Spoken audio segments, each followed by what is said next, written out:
नमस्कार मित्रों, अभी आपने शल्य पर्व का वर्णन सुना। अब सुनेंगे सौप्तिक पर्व। सौप्तिक पर्व की सूची बता रहा हूँ, आप लोग सुने। जिसमें पांडवों के चले जाने पर अत्यंत अमरस में भरे हुए टूटी जांघ वाले राजा दुर्योधन के पास जो खून से लथपथ हुआ पड़ा था, सायंकाल के समय कृतवर्मा, कृपाचार्य और अश्वत्थामा ये 3 महारथी आए। समेत दद्रसुर्भूमौ पतितं रणभूरणमूर्धनि प्रतिजज्ञे दृढक्रोधो द्रोणीयत्र महारथः अहत्वा सर्वपञ्चालान् धृष्टद्युम्न पुरोगमान् पाण्डवाश्च समासहामत्यान् नाविमोक्ष्यामि दंसनम्। निकट आकर उन्होंने देखा राजा दुर्योधन युद्ध के मुहाने पर दुर्दशा में पड़ा था। यह देखकर महारथी अश्वत्थामा को बड़ा क्रोध हुआ और उसने प्रतिज्ञा की कि मैं धृष्टद्युम्न आदि संपूर्ण पांचालों और मंत्रियों सहित समस्त पांडवों का वध किए बिना अपना कवच नहीं उतारूंगा।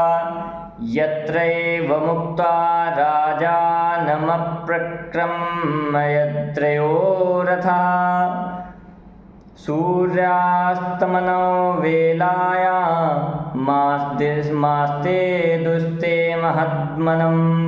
सौप्तिक पर्व में राजा दुर्योधन से ऐसी बात कहकर वे तीनों महारथी वहां से चले गए और सूर्यास्त होते होते एक बहुत बड़े वन में जा पहुँचे।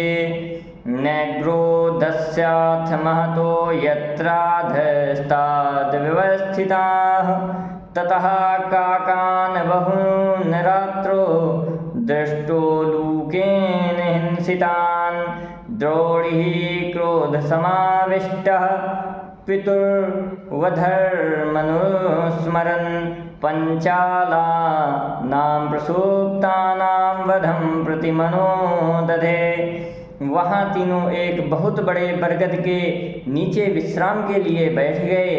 तदंतर वहाँ एक उल्लू ने आकर रात में बहुत से कौओं को मार डाला। यह देखकर क्रोध में भरे अश्वत्थामा ने अपने पिता के अन्यायपूर्वक मारे जाने की घटना को स्मरण करके सोते समय ही पंचालों के वध का निश्चय कर लिया।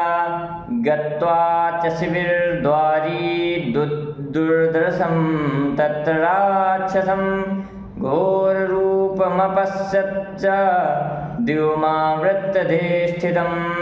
तत्पश्चात पांडवों के शिविर के द्वार पर पहुंचकर उसने देखा एक बड़ा भयंकर राक्षस, जिसकी ओर देखना अत्यंत कठिन है, वहाँ खड़ा है। उसने पृथ्वी से लेकर आकाश तक के प्रदेश को घेर रखा था।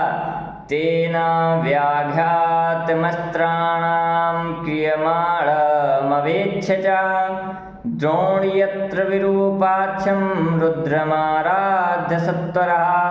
अश्वत्थामा जितने भी अस्त्र चलाता उन सबको वह राक्षस नष्ट कर देता था। यह देखकर द्रोण कुमार ने तुरंत ही भयंकर नेत्रों वाले भगवान रुद्र की आराधना करके उन्हें प्रसन्न किया। प्रसूप्तान् निशि विश्वस्थान् धृष्टद्युम्न पुरोगमान् पञ्चालान् सपरिवारान् द्रौपदेयाश्च सर्वशः कृतवर्मणा च संहितः कृपेणा च निजघ्निमान्। यत्रामुच्यन्ते पार्थः पञ्चकृष्णबलाश्रयात् सात्विकस्य महेश्वासः शेषाश्च निधनं गताः। पञ्चालानां प्रसूप्तानां यत्र द्रोणसुतादवधा धृष्टद्युम्नस्य सुतेन पाण्डवेषु निवेदितः। कृतान् शनसंकल्पा यत्र भर्तुर्नृपाविशत। तत्पश्चात अश्वत्थामा ने रात में निःशंक सोए हुए धृष्टद्युम्न आदि पांचालों तथा द्रौपदी के पुत्रों को कृतवर्मा और कृपाचार्य की सहायता से परिजनों सहित मार डाला। भगवान श्री कृष्ण की शक्ति का आश्रय लेने से केवल 5 पांडव और महान धनुर्धर सात्विक बचे, शेष सभी वीर मारे गए। यह सब प्रसंग सौप्तिक पर्व में वर्णित है। यह भी कहा गया है कि धृष्टद्युम्न के सारथी ने जब पांडवों को यह सूचित किया कि द्रोणपुत्र ने सोए हुए पांचालों का वध कर डाला है, तब द्रौपदी पुत्र शोक से पीड़ित तथा पिता और भाई की हत्या से व्यथित हो उठी।